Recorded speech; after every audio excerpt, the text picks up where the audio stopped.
So first of all, if you're American listening to this channel, what do you think of a current WWE star would go in the middle of Texas or Arizona and in a big match for the WWE title take the American flag and rub his crotch with it and defile it and pretending to rape it in the middle of the ring? What would you do? Would you want that guy arrested? Would that guy be lynched? Well, Shawn Michaels did the same thing with the Canadian flag at the Screwjob in Montreal, and in all shape or form, he's a fucking two-face and a liar because he put that on Bret Hart. Now, the end of Survivor Series, their match, basically the Screwjob, but what really angers me most is that Shawn Michaels has been allowed to travel in Canada since the incident, and he hasn't been charged with hate speech or hate crimes because he raped our flag in the middle of the ring. Now, considering the 10,000 extended family members and friends that fought in the several wars for the North Shore Regiment, if I ever meet Shawn Michaels in his face, I will do a citizen's arrest. Now, on November 8, 1997, one day before Survivor Series, McMahon met with Canadian Pat Patterson and Shawn Michaels in a hotel room in Montreal and planned a screw job. It is unclear how many people knew of the impending betrayal, but McMahon's close aide, Gerald Briscoe, was involved in the planning. Jim Ross, the announcer and the WWE legend, has insisted he did not know the screw job would take place, although many, including very members of Hart's family, thought he was involved. Screw job was this: he was leaving for WCW, he didn't want to lose the belt in Montreal, he thought it was going to be a disqualification. This is what happened. Ross has stated that Jerry Lawler also did not know about the screw job beforehand. Hart and Michaels had met with Pat Patterson to discuss the match setup and plan, during which Hart agreed to allow Michaels to put him into sharpshooter hold at the time when the referee would be unconscious, as Patterson suggested. The rest of the match was planned to proceed thus. Hart would grab Michaels' foot and reverse the hold, putting him in a sharpshooter. Michaels would submit, but the referee would still be unconscious. Hart would let go of the hold and try to revive the referee, but Michaels would hit Hart with his finisher Sweet Chin Music and make the pin. A second referee would then run to the ring with Owen Hart, Jim Neidhart, and Davey Boy Smith following close behind. The second referee would start the count, but Owen and Davey Boy would break the pin. The original referee would then recover and start to make the count, but Hart would kick out, setting up about 5 more minutes of brawling that would result in a DQ. Now, in the NFB documentary Hitman Hart Wrestling with Shadows, and McMahon gave permission to film Survivor Series for the event, Hart said his fears were largely assuaged because he was close friends with a referee, Earl Hebner, and trusted him implicitly. Asked by Hart, Hebner swore by his children they would never double-cross him, and they would rather quit his job than participate in a screw job. However, according to Michaels' account of the events in his 2005 autobiography, Heartbreak and Triumph, the Shawn Michaels story, Michaels himself informed Hebner of the plan only on Sunday, just as Survivor Series was about to start.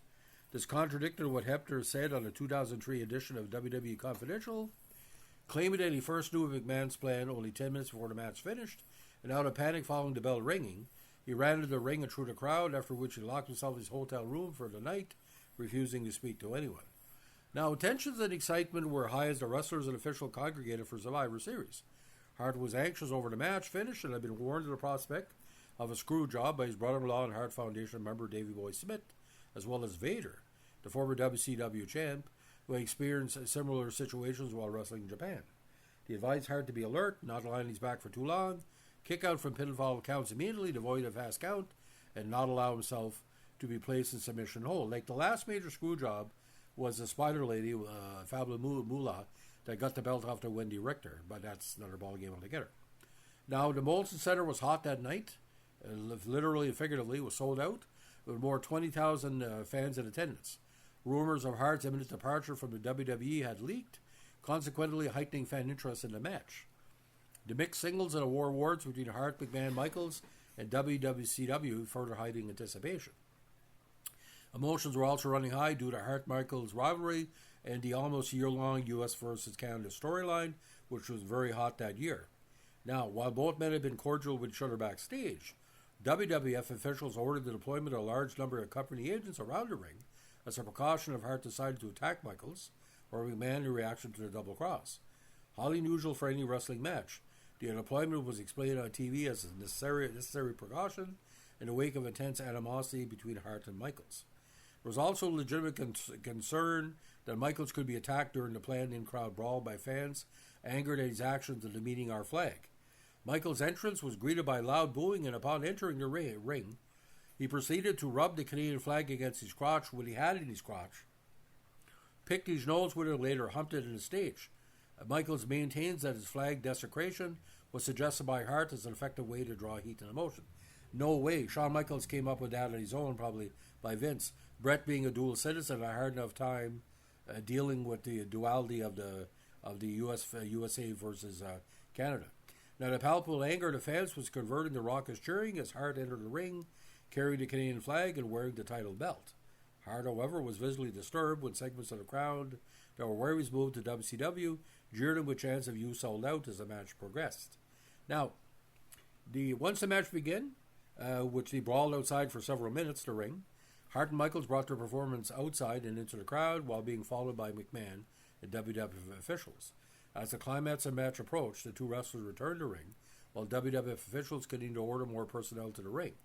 Hart's suspicions were first aroused upon noticing that Vince McMahon was not at the announcer table to perform commentary, and that on-screen commentator Commissioner Sergeant Slaughter was also standing at ringside with Vince. Nevertheless, the match continued, as planned. Michaels pushed Hebner in front of him as Hart jumped for the top turnbuckle, sending all three to the canvas. Michaels and Hart both got up, but Michaels performed a rake on Hart's eye, sending Hart back to the mat. Michaels then proceeded to grab Hart's legs to execute the sharpshooter maneuver. At this point, the match director was heard shouting instructions at headset for Hebner to get up, but Hart did not notice anything amiss. Mike Chiona, the referee who was supposed to run in after Hebner went down, began yelling back that Hebner was not supposed to be up yet. Patterson reacted similarly, and Owen Hart and Davey Boy, who were waiting for the cues to run in, remained backstage in a state of confusion. Michaels was then seen by many viewers as having glanced at Hebner as he put Hart in a sharpshooter, which some saw as proof that he was in on a scheme. Contrary to the agreed plan, Michaels tightened the hold and refused to offer his leg to Hart for the latter to break out of the hole.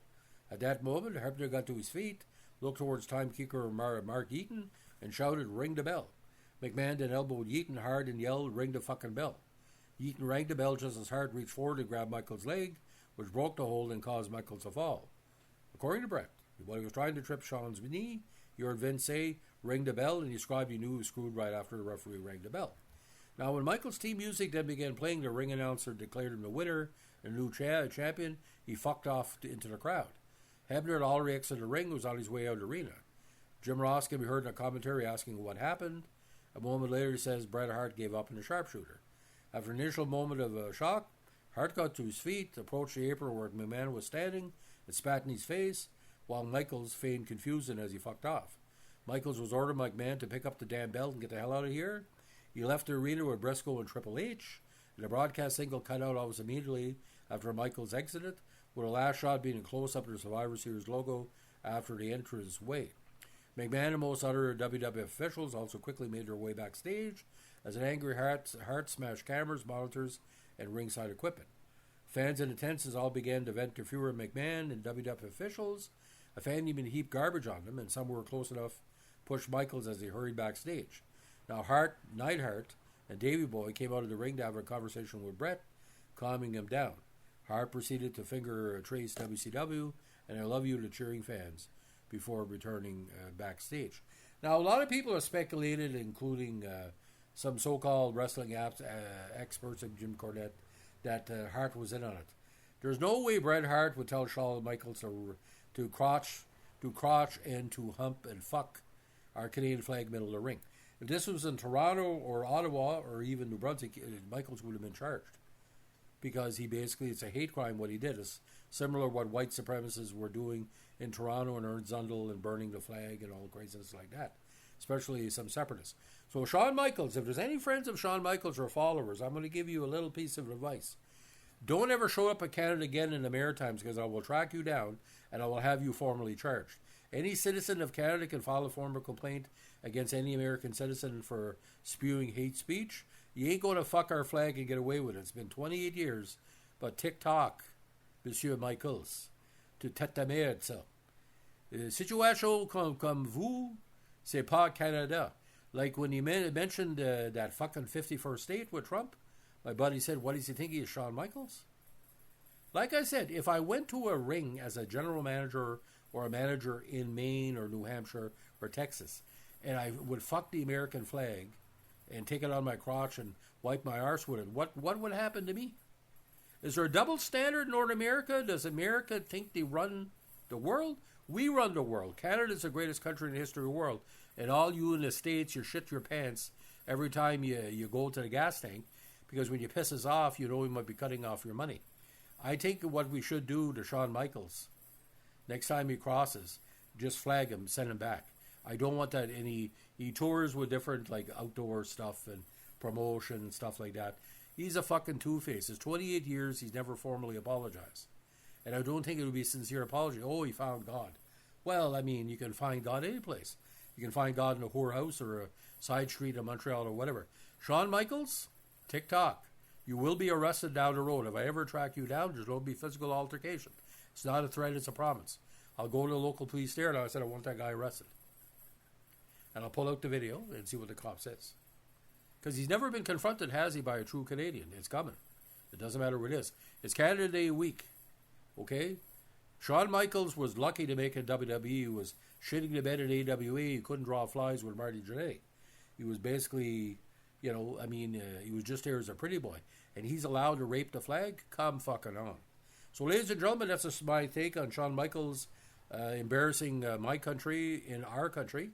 You can do it in the States, but you do it in Montreal. The only reason why he's murdered that night, too many fucking separatists that day. If that was a bunch of Federalists in Nova Scotia or Alberta or whatever, you would have got it. So, ladies and gentlemen, if you like what you're doing here, we're a Sports File podcast. Let us know and like, comment, subscribe, or share.